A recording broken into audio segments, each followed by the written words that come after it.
Not just decoration. We are transformation. In the beginning was a garden. This is Garden Studios. Welcome home. Just fit this chair, man. Honestly, this is like the grandfather's chair that I feel like you'll grow into. Actually, no, trust me, it's all very tight. It's like perfect. Wow, bro. Yeah, because I can't grow anymore. That's awesome. This is Garden Studios. Welcome home. Welcome to another episode of Garden Studios podcast. My name is Paul. I'm your host. To my right is my wifey and co-host Mattel. That's her name. And today we have an amazing guest. He is a friend we met in BSSM, Bethel School Supernatural Ministry. He has an amazing heart. He has a background in government. And we just want to kind of pick his brain about some of the topics that we'll be talking about today. And with no further ado, let's put our hands together for Luke Bonanno. Woo! Thank you, guys. Hey, Luke. Hello. Hey, bro. Well, thanks for coming. We're excited Thanks to for have having you. me. We're excited to learn from your history and from the things from your background because it's a space that we really don't have a clue about. Wow. So we're excited. Awesome. Man. So we usually start off our podcasts with our word of the day. Why don't you talk about that, babe? So, Word of the Day is a game we play throughout our podcast where we use a word that people don't usually use. It's usually funny or like super long. And whoever uses it in the podcast verse, like naturally while they're speaking, it has to be within the right context, Okay. wins Word of the Day. Okay. And Right. what is it? And we always have a prize for the word of the day. Is it worth it? I mean, Depends. you tell me. Okay. Last time we'll it find was out. a dozen dozen donuts from donuts. Heavenly Donuts. Okay, that's worth it. That's pretty worth That's it. worth it, actually. Okay, I would take that. Yeah. Yes, shout out to Okay. Heavenly again. Let's try to win. So today's winner of word of the day wins pho from Lay's House. Which So is Lay's really House. What is that? Lay's House is an amazing. Is it Thai or Vietnamese, baby? It's Vietnamese. Pho is like Ooh. rice noodles. Okay. And there you could have it with like chicken or like Beef. beef. Wow. And It's- this is like original. This is like good stuff. Yeah, Oh my we've gosh, had it's it. the It's pretty best. good. Okay. It's the best fun in town. Yeah. Okay. It's okay. the best fun in town. All right. for sure. Let's do it. Yeah. So winner gets it. And what's our word of the day today, babe? Today's word is potophagy.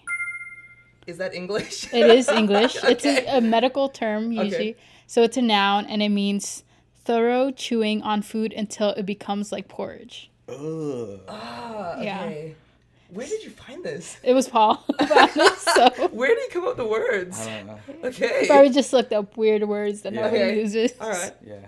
Poltophagy. So Let's do it. poltophagy. It's not as complicated as I thought it would be to pronounce it. Poltophagy. Great. So whoever uses the word poltophagy within the context of our conversation wins the word of the day. Yeah. Okay. So today we'll be talking about a subject that I'm curious about, and I'm curious to hear what you have to say about this, Luke. And it is interacting with secular culture. Interacting with secular culture. Now, I feel like there's a few angles that we could attack this subject. I think one good way would be to try to define what secular is. I think within our conversations through text, we were talking about how something that's secular to a different culture might not be quite secular to another place, Yeah. another culture. Yeah. Like for my church, for my parents who are Christians, having tattoos is not just secular; it is borderline demonic to them. Whoa. Okay. Yeah, I'm obviously being hyperbolic Yeah, for sure. humor, but kind of not. Do you have a tattoo? I do have a tattoo. Okay, I tattooed all right. myself. And how did that go down? My I mean- mom literally told me, Paul, did you know in Leviticus all the no. slaves get a tattoo? That means you're saying you're a slave. Oh my goodness. No, seriously. Okay, and Don't what get the was your- piercing, Paul. Your mom Because probably is going to watch this. all the I was just gonna say. she got all the indentured servants. They get like a piercing. That's to show that Oh, my they're a goodness. slave. Okay. I'm like, oh my gosh. How did you deal with that? I mean, what was your response? I don't. No, I mean growing up, Dude. like I only got a tattoo like last year. I tattooed Okay. myself. Okay. But like I'm just like, okay, I guess that's fine with me. Do you roll your sleeves down or something if you would go home or like? when No, you- I showed my mom when we Okay, visited. okay, yeah. And she was like, "Oh, is that real? That's not real." And you just say it's a fake Like she one, doesn't or- believe me that Okay. it's real. Oh, she she's doesn't believe she's you? in denial. Okay. Okay. Yeah. Oh wow. But yeah, I mean I love Mom, Dad, if you're listening, I love you. I'm sure they're um, amazing. They're amazing. But so yeah, let's talk about that. So tattoos for my parents is secular. Okay. But every worship leader here in Bethel has a freaking tattoo. Yeah, it's the culture. And so there's a different culture there. Can you define secular for people who don't really know what the term means? What is secular? I don't know. That's what we're talking about. Why don't you find the Google term for it? Maybe that'll be fun. And then we'll see how our answers are different to actually the dictionary version. Right. I feel like, there's sometimes a confusion between, especially with Christians, like, secular, that's like secular culture's tattoos, it's piercings, it's all that kind of thing. For me, I don't know, I was kind of surprised when I first heard that, because for me, actually, secular just means you don't believe in God necessarily, or you're not a believer. Okay. And so I would say, if I'm thinking about what's secular and what's not, or what's faith, it's like, is there faith in that, or is there not faith in that? And here we're talking about the Christian faith. Right. And so if you're somebody who's like, I don't know if I believe in God, like I don't think I would call myself a Christian, then maybe if you don't belong to another religion, you would be secular. But I would say it's hard to like assign like tattoos and piercings as secular or faith. Like I think that's a gray area for sure, for me personally. So I don't know. What do you guys like feel about that? Well, I like them. You like tattoos, okay? I like them. So they're not secular, or are they? I don't have any scriptures to back that up with. Yeah. Other than they're pretty. Nice. Can you show us one? What's one of your tattoos? Do you have one readily available? I have here? one leg one right here. Oh my goodness. Okay. It's a leaf. It's a leaf. It's Okay. a What monstera does it leaf. symbolize? I like it. Okay. Awesome. I like plants. As you Okay. can see, Mattel has a whole bunch of plants here. Yeah. And there was a time where my friend Garrett, I don't know if you heard of him. He's like a local tattoo legend. Okay. He saw some of my art and he was like, "Dude, you should totally tattoo." And he was just like super encouraging. And he gave me a lot of his gear, tattoo gear. He was like, "I believe in you. I think you should tattoo." Yeah. And he actually last week he just gave me or let me borrow another piece of gear, and just him believing in me made me want to go after it. So. Yeah. I started with myself. I'm like, I'm just gonna do it. Yeah. And one day I just took a couple hours just to tattoo myself. Yourself. Yeah, tattoo myself. Okay. Yeah. All right. Wow. Painful. Have you was that your first tattoo? Was the one that you did on First. yourself? Oh my goodness. Yeah, I actually did tallies on myself. Just I want to feel the pain up here. Okay. It's hard to get. That's and it might be rated R at some point. Okay. But I have tallies. There is one there. Yeah, I have like 20 Okay. tallies. I just did tallies on myself. Wow. I'm like, Okay. What is it? What the tallies is in 1, 2, 3, 4. Right. Okay. Yeah. Okay. Yeah. And then I did the leaf on myself like a day later, something like that. So, babe, what does Webster have to say about secular? So this is from the Oxford Dictionary. It says it's an adjective denoting attitudes, activities, or other things that have no religious or spiritual basis. Yes. Gotcha. I feel like that's been hijacked by even believers, I would say, to say, like that's something I don't like, so I'm going to call it secular. Whereas the dictionary definition actually might see that differently. I would see it differently as well. Right. Yeah. For sure. I would feel like if you're a Christian and you're doing something in faith and, you have faith and, you want to be in a church and serve there and you're wearing tattoos, you're wearing piercings, like I feel like that shouldn't really like define you, what you're wearing. It's more as like, do you actually believe something or not? Right. And that defines if you're secular or not, I would say. Yeah. So, yeah. So would you guys say that what we consider now, we're slowly going into the word secular in the context of a Christian perspective, right? Yeah. Would you say that the word secular is actually based on our present culture and how we view things? Is that a because something that's perceived as with God might not be perceived as with God 50 years ago. Okay. Like, And let's say like example? Like an example, let's say the drum set, right? The drum set was invented by a company called Ludwig. When I say drum set, I mean like with the toms, like the drum kit. Yeah, was invented, I think, 1913 or 1918. Yeah. And the Christian community labeled it as secular. Like they said, no, that's like from the devil. Yeah. They haven't brought it into the culture until around the Jesus movement, and even then it was kind of frowned upon. But now it's not viewed as secular. Matter of fact, you don't see a Christian band without a drum set. Everyone has a drum set. So, do you guys think that this view of secular kind of shifts in and out of our culture? I would say, I mean... Or was it never... Or was it never secular in the first place? No, And we never just labeled secular. it? That's what I would say. Right. Like, I would actually have a problem with like assigning, like if you're saying like an item, like a thing is secular. I feel like that thing can't believe or not believe. It's just a thing. And so I think like somebody's beliefs could be secular or not. It could be like, oh, I don't have a religion. Oh, I'm secular. Okay, like that's what the definition of it would be. Like you don't have a religion. But I think like tattoos, piercings, drums, like I just feel like those are things, and you could use it in a secular context. You could use it like on stage, like just playing in, you know, regular band somewhere. Right. Or you could use it in church, and in that sense, it wouldn't be in a secular context. So Right.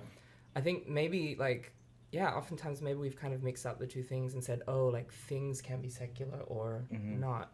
And I don't know, I feel a bit more loose about that. I don't know, what do you guys think? Yeah, I feel like I agree with you. Like, I feel like the definition of secular, like we've made it to our own opinion. Like just because we don't think that it's a good thing, we label it as secular, where it really isn't. Yeah, it's just sure. like how we perceive things. Yeah. So it's kind of hard to like draw the line, like what is secular and what is not. Yeah. Like if you're doing it with faith, whatever it is, tattoo, playing the drums, for example, like the examples give you, it is religious because you're doing it with faith. Yeah, sure. You know, you can't just be like, it's secular because I don't believe in it. Yeah. You know? Yeah. Yeah. I feel like a lot of the things, at least from my experience, a lot of things that we've labeled, that's my Filipino accent coming out. Filipinos mix up the B's and the B's. That's not the word of the day. Yeah, right. I Labeled. think some of the things that we've labeled as secular actually comes from the spirit of religion. It's like that mind's in a negative way, right? in a negative way, right? Okay. That's, or maybe the better word for it is the spirit of law, right? It's almost like there's almost a fear of doing something that's never been done, or because something appears to be different. Yeah. All of a sudden we label it as dangerous. Yeah. But the thing is, I don't think that's how the kingdom operates. Like, there's been stories, I think we learned in school, of how they would take Paul's, when I say Paul, not me, Paul the Apostle, they would take his cloth as he's creating tents, his sweat cloth, and throw it at people that were sick and they would get healed. Sure. That was never in the scripture. Sure.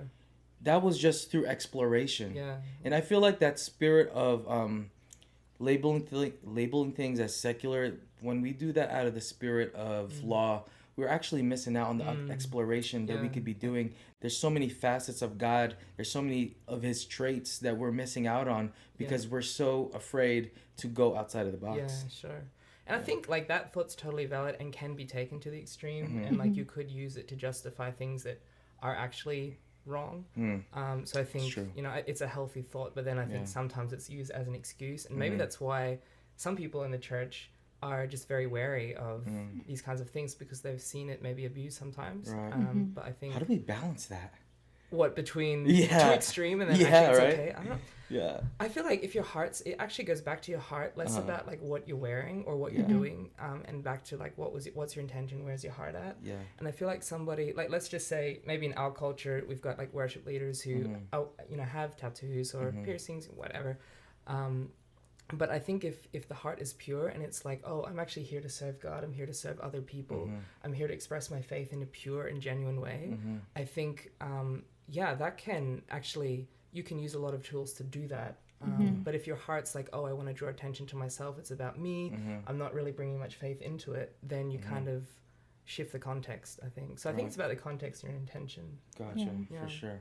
It's my Now, perspective. Luke, before you went to BSSM, before you moved here to Reading, you were working in the government space, right? Yeah. And prior to that, you were going to a university. Yeah, sure. So you're surrounded by all this secular ideas, Yeah. secular employees, possibly bosses. Yeah. What was that like? What was that like navigating around the secular space while at the same time holding on to Christian beliefs and values? Yeah. I would say it was hard at the start. I remember when I was about 20 years old, you know, I had just started going to university and it was a liberal arts university. I studied a bachelor in political science, and there was really just no mention at the University of God or faith or beliefs, but I had come from that background. And so I went in swinging. Like I went in and the first, like, I just remember being in the classroom and people would just be so unsettled because I would challenge the first idea that came my way I didn't like. I kind of like And- it. No, I want to see I that mean- side of you. It was bad. No, Yeah. I didn't even like it. I was like, what am I doing? And people were like, wow, like, really? Like, yeah. It was not so great. But I didn't know any better. You know, I was coming with a lot of judgment because I felt like I didn't fit in and I wanted to prove I was right. And I think it was just a lot of me wanting to be right and better than other people. And so I think, you know, it took a while to actually grow out of that. I did a master's degree much later, and like it was there I started to ask the questions, okay, how do I fit my faith into an environment that might not be on the same page with that, but is in need of solutions. Like anyone who goes to university, you're there because you want to make a difference. And so I think I had to learn how to maybe think a little bit like other people do, not just like how I do or other people who think like me, and maybe see things the way other people see them. Not necessarily agree with them, but like, oh, like I see what you're saying, I see what you're concerned about. Here's my perspective on that. What do you think of this? And kind of presenting your ideas in a way, you know, you're still being true to yourself, but allowing other people to have space as well, to have a conversation. So it was a learning journey for sure. Wow. Yeah. So after the university, so you're originally from Australia. Yeah. And when you were in this university, were you in Australia or was this in Germany? Yeah, so my bachelor degree was in Australia and then my master's degree in Germany. Yeah. Gotcha. Yeah. And so you're in Germany, and then I remember you telling me this story, and it was really cool. Yeah. And you get hired. Where do you start working? So I started working at the U.S. Embassy in Wow. Berlin. It was through a great contact and really, I believe, the hand of God as well. Yeah. You know, He can shift some things so that For sure. open some doors for you. And so it was that for me. And so, and I ended up working in, again, a secular environment. So I went from a secular university and now working in an environment where, like in government, you're not supposed to like prioritize one faith over another. Right. And so working around colleagues who weren't necessarily on the same page in that sense as well was a great experience, a great learning experience, I would say. Yeah. So Wait 1 second. Yeah, go for it. Is that still recording? Just want to make sure before we continue. Did you hear everything? I hear everything, but Yeah, no, we're good. okay. 100%. Just wanted to an make edited part. sure. Yeah, because I didn't see it moving, so I was like, No, we're good. So, Luke, what was I gonna say? Lost my train of thought. sorry. No, you're good. I'll find it. I promise. Working. Initializing. Yeah. Initializing. Going into from secular place then to working at a secular place. I'll find it. I promise you. There was a train of thought. Okay, there we go. Oh, I'm here back. we go. We're I'm back. back. We're back, guys. So Luke, let's just flash back to younger Luke. Yeah. The Luke that was challenging the professors. Yeah. And maybe being a little bit judgmental. Yeah, sure. How did you? What was the process like, shifting your perspective from that to where your perspective is now? Because I mean, your heart, I believe, was good. You were doing the best you can with what you know. But what shifted from then to now? That now your approach to sharing the gospel is different. What happened there, and what is it now? So I think there's a massive difference because I grew up with the same faith as my family. We were Christians, but I didn't really have much of a personal relationship with God. I had just taken on a lot of the values and believed them and stood up for them. But I didn't actually really know the nature of God at that point. And there was a moment in my life while I was in university where for the first time I discovered like things were going really wrong for me with relationships, with just other things in personal life that, you know, things come up and you hit a crisis moment. And I hit my own crisis moment. And it was there where I actually felt like, I actually made a choice. I was like, actually, no, like, I believe in God, and this is like a core part of who I am. And I said to God, I need to know more of who you are because I feel like you're the only thing I've got right now. And so I actually went on a journey of my own journey of actually discovering who God is. And I felt like, I discovered that it's actually by grace, like the way that he sees me. He's not a judgmental God. He's not somebody who's up there watching when I slip up, watching when I go wrong. There isn't a sense of like great pressure that, oh, if you do the wrong thing, then you're out. Right. Because I believed and I understood, because of my relationship with Jesus, he actually lived a perfect life. And because of that, when God looks at me, he sees me the same way that he sees Jesus inside of me. And so there was a big weight that just lifted off of me in that time. Right. I think I had a lot of pressure. I was walking around with pressure. I was walking around talking to myself very judgmentally, and it was coming out on other people who I disagreed with, and I would be I was judgmental to me, I was judgmental to them. And so this really actually broke off me when I discovered who God really is, and he's not up there doing that. And so I think, it was a journey, but bit by bit over a few years, I actually learned to not get up and condemn other people, but have conversations, have discussions, see them maybe the way that God sees them, which isn't through judgmental eyes, but through reconciliation. And so, I learned to step into that. And I could say in my previous days when I was, standing up and challenging people, I never saw any fruit from that. I don't know a single person who probably changed their mind from those times in those classes, those professors. I was just causing trouble. But now I've had, since then, I've had so many amazing conversations with people who have said, wow, I've never talked to someone with your convictions who was actually willing to hear me as well. Thank you for doing that.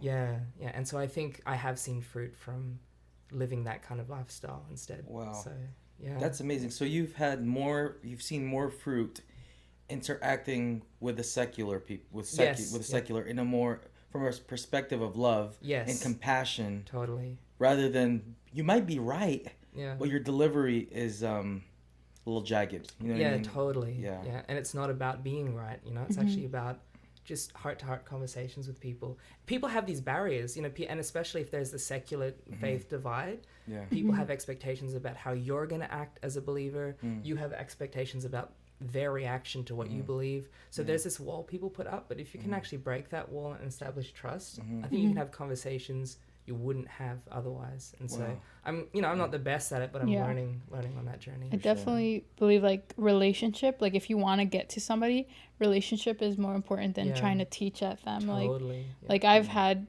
people, I believed in certain things and people will come at me super rough with their beliefs. And I was like, yes, I believe that. But I put up walls because of the way they approached me. So it's I do believe that your actions and the way you love people speaks louder than rehearsing Bible verses. Actually living it out. Living it out, letting them see the fruit of what you're preaching about is speaks louder than that. I heard a quote once. I don't quite remember where I heard it from, but it goes, people don't care what you have to say until they know you care.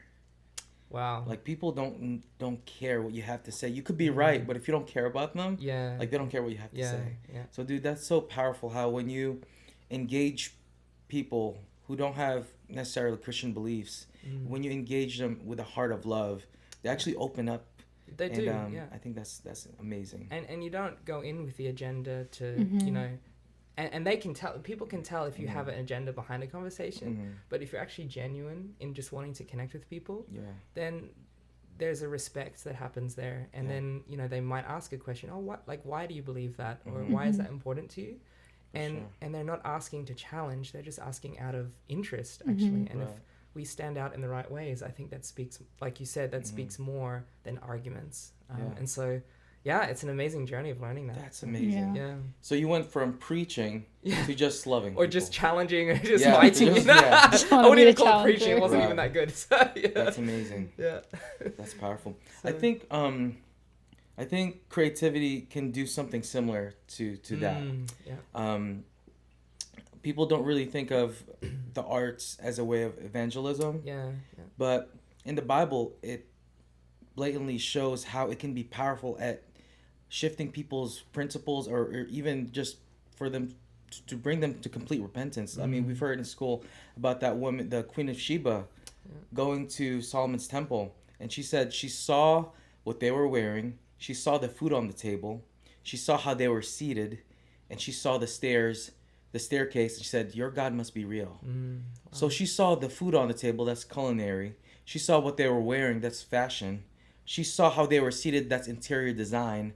She saw the staircase, that's architecture. And she said, because of what I've seen with my eyes, because of the creativity, because of the excellence, your God must be real. Wow. So what if we approach, what if us as creatives, what if we approach the world in that way? A lot of times I feel like people just need to see your excellence. A lot of times the people need to see your creativity. Like there's a few countries that come to mind. I have a friend who's from France, and his frustration is he feels as though he's not seeing revival in France. And another country that from what I've heard within circles of missionaries is that Japan is tough to bring the gospel to. The thing is with those two countries, those two countries both have such a high value for the arts, such a high value for culinary. I've never seen a country that thinks so out of the box than Japan. Like it's they're so creative. Of course, France with the culinary and the arts. What if we're trying to reach these queens? But what if we're using the wrong tools? Wow. What if they need to see the way that we're seated? What if they need to see the food on the table? What if they need to see the staircase? You know what I mean? I feel like once we start weaponizing our creativity and understanding the apostolic call over the creatives, I think that's when we start turning those queens into God's people. Wow. Yeah, I think, it reminds me with creativity, just the way that Jesus interacted with people around him. He told a lot of stories and a lot of parables that had a deep meaning behind it, and it was there to access if you wanted to go deeper. But if you didn't want to go deep, you could enjoy the story and maybe learn something from it. That's good. But I feel like he was actually using creativity, actually a high level of creativity, because he was speaking in metaphors all the time. Right. And his disciples asked, why do you speak like this? And Jesus said to Nicodemus, he was a religious leader of the day, he said, if you don't believe the earthly things that I'm telling you about, how would you ever believe the heavenly things that I'm presenting to you through these stories? And I feel like that's exactly it, that if you can actually present ideas to people in a way that allows them to see it or not, then I think it's beautiful, I think. And it allows everybody to come alongside. Some people might get it, some might not. Some might appreciate the art of what's happening, the creativity around it.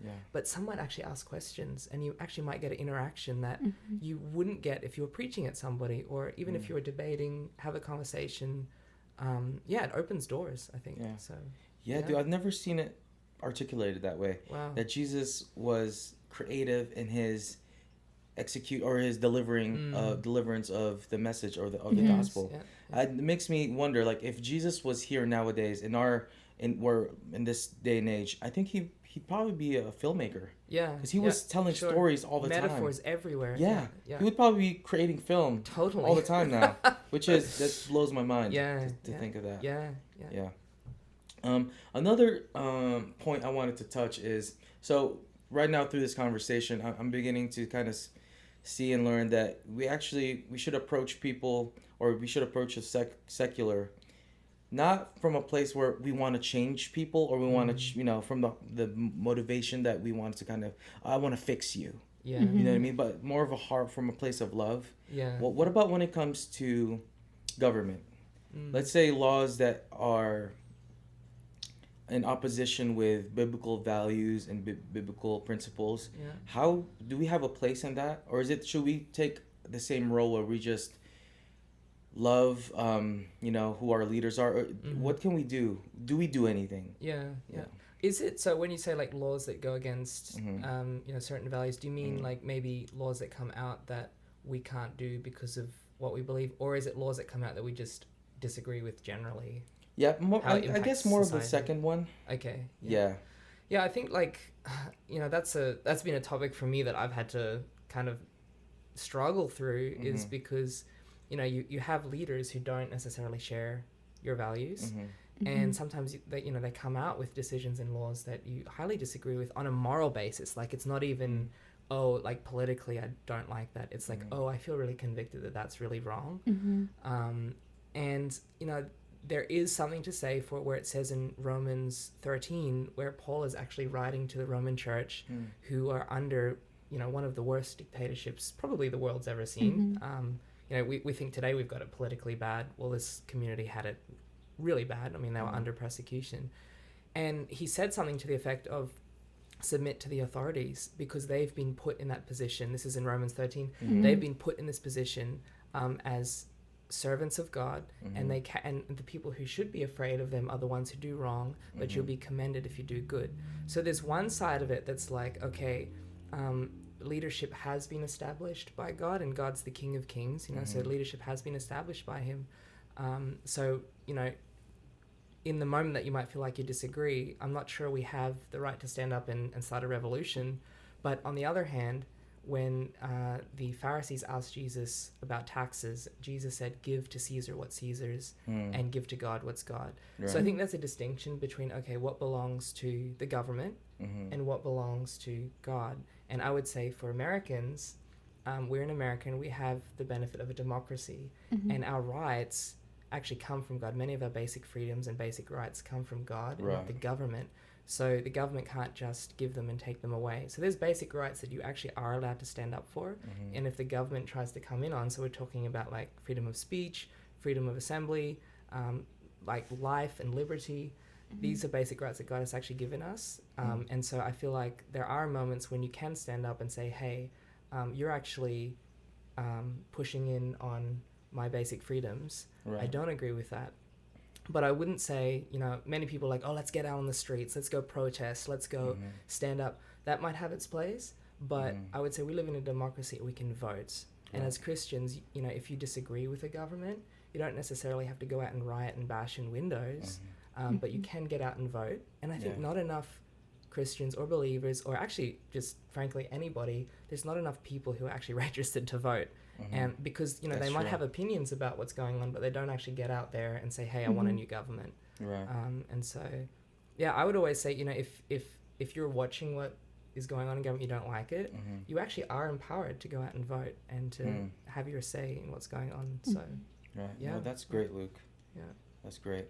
Why don't we summarize? We just touched on a lot of subjects, right? Yeah, sure. We touched on so many different angles of interacting with the secular. Why don't we, do we have any final thoughts before we transition to our next segment? Let's summarize it. How about that? So, help me out, guys, okay? Because we just talked about a lot. Yeah. So I think the first thing that really stood out to me is when interacting with the secular is coming from a place of not wanting to fix people, but coming from a place, hey, like, I'm willing to have a conversation. I just want to love on you. And coming from a place of just love. Just wanting connection. Yeah. Yes. Like, it's more of a relationship, not a, I'm going to put my beliefs on you so that you believe them too type thing. Yeah, for sure. And we also talked about how our view of secular can actually be flawed. And how we should actually take it to the Lord and see, like, is this secular or is this my religious spirit or my spirit of law? Check yourself, actually. Check yourself before you wreck yourself. I think that's the Corinthians. Vaguely, that's good. And another thing is, for creatives out there, your creativity can actually be a tool for evangelism. Yes. Sometimes your art will speak more than your words. And so just creating excellently can actually turn, quote unquote, the queens to the Lord. And any points that I missed? I think vote. Go out and vote. Vote. Register. Yes. Vote. Midterm elections. Right, there you go. There you go. Well, with that being said, it was a lot to chew on, much like was. poltophagy, when you're, you know, getting through that porridge and it's like, I had to bring it in somewhere, and I was like, this is the moment. I forgot about the Can word. I just say something? Yes. I had, okay, I cheated. I had a sentence. You had one prepared? What was your sentence? I was gonna say I was supposed to use it right there and then. I was gonna be like, this subject. I was gonna say something like, this subject is really tough, and we have to break it down almost like as if it were a poltophagy. And I got there before you. You got there before me. Okay, well, first of all, congratulations, Luke. You win pho. A pho, yes. A bowl of pho. I'm at excited. Lay's house. From Lay's house. It's amazing. Do you like Asian food? I do. Great. It's the best pho in town. Wow. So there you go. I'll bring it to you sometime this week. Perfect. With that being said, we're going to move on to our viewer question. All right. So we got a viewer question from Jacob B. from Nevada. He said, I'm in art school and my professor is having us paint in the subject that is most important to us. How do I go about painting about my faith without making it too religious and making it palatable to my non-Christian classmates so that they can connect with it? That's a great good one. question. Wow. What's his name? Jacob. Okay. For me, I would say you can make it feel palatable to your classmates and even your professor if you make it personal to you. You don't have to paint a lion or a dove or a cross. Like, it could literally be something that symbolizes, let's say, just an example, you getting out of depression, of you being freed for something from your past, or how Jesus helped you. Whatever whatever can symbolize that, paint it, create it. And when people look at that, like, oh my gosh, that's beautiful. What does it mean? Then when they ask you that, all of a sudden you have an open door to share the gospel. And be like, yeah, this is actually about for example, this is about my depression, how Jesus took me from there and now I'm in a better place. And so I think creating something that's personal to you and that's real to you, because if it's not real to you, it won't be real to anyone else. So that's my advice for you, Jacob. Yeah, that's similar to like what I was thinking. I was thinking you have to make it real to you. Yes, like you don't want to make it too Christianese or whatever the word is. Don't draw a lion. But don't draw a lamb. We've seen enough of those. Or a lion and a lamb. And a lamb. With a That's dove the on one. the That's side. Yeah. But yeah, make it real to you. Like don't limit yourself as well, because that kind of kills your creativity. And like what we were talking about earlier, excellence is where people can relate to. So just give it your best in whatever you connect with, and your excellence will speak to your non-Christian classmates and to the people around you. So yeah, whatever's real to you, paint it, whatever it looks like, but don't limit yourself. For sure. And those are some good points. I would even say, added onto that, make it real to the viewer as well, the people who are actually witnessing your art. Good.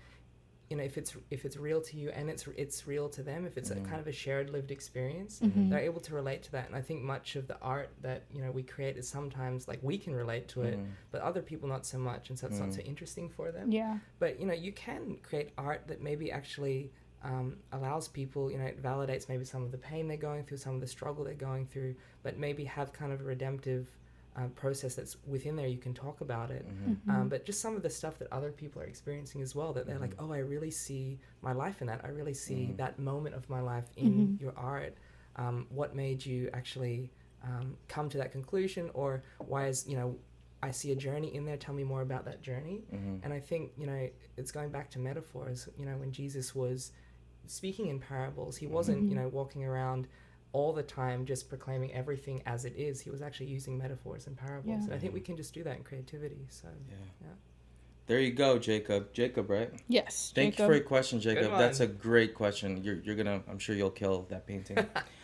So why don't you take us to our last segment, babe? Our challenge is... Okay. Challenge time. Okay, I'm scared. Let me stretch. Okay. We haven't done this in a while. Okay.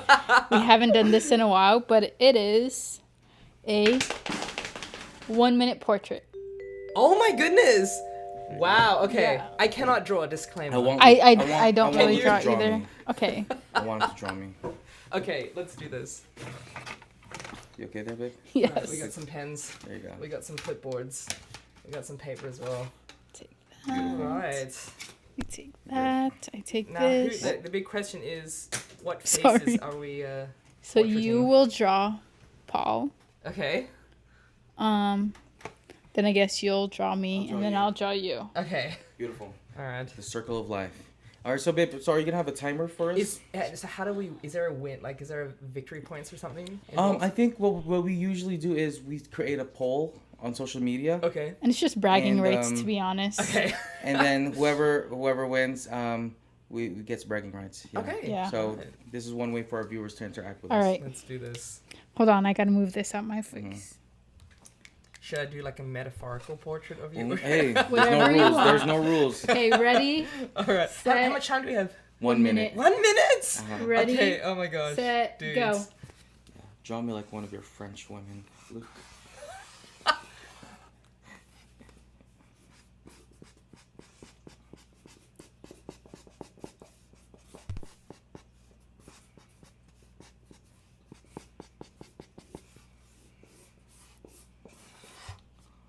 How we doing on time, babe? 38 seconds. Oh my. Oh my gosh. goodness.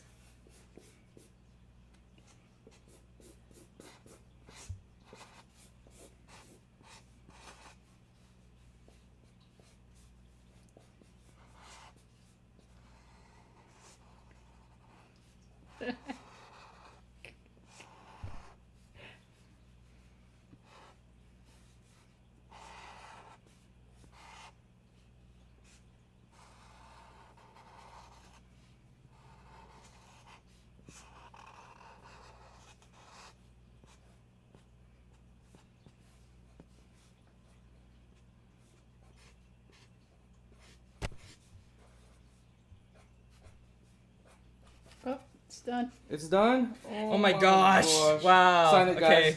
Okay. Oh. This does not look Okay, like you. I'll go last because. All right, Luke, you're our guest, so why don't you Okay. go first? Show us to this camera right here. Okay. So I think I have expanded my I've zoomed out and I've done more than a portrait. I've done a full body Wow. picture of you sitting there creating your artwork.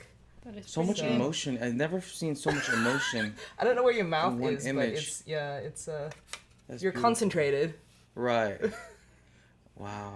Thank you. Yeah, of course, bro. Awesome. What about you, babe? You don't look like this. Oh no! This is me? Yes. This is you in the spirit. Okay, here we go. But Oh my goodness! Oh my goodness! Wow, my glasses are bald. I Right. know. It actually looks like a legitimate cartoon character. That's I know. amazing. Looks like South It Park. really doesn't look like him, but That's funny. And for me, mine turned out looking like Queen Latifah. I don't know why, but Oh, that's awesome though. Wow. What do you Let me think? see. What do you think? yeah, there you go. Well, there you go, guys. We're gonna put this on our socials. Please vote for this one. for that one. Very I like it. So log on to our Instagram, log on to your Instagrams, and vote for which one is your favorite. yes, and subscribe, and we love you guys. Like also if you like me. Well, thanks for viewing, Not guys. just- Have a good day. Just Toodles. not Bye. just decoration. We are transformation. Transformation. In the beginning was a garden. This is Garden Studios. Welcome home.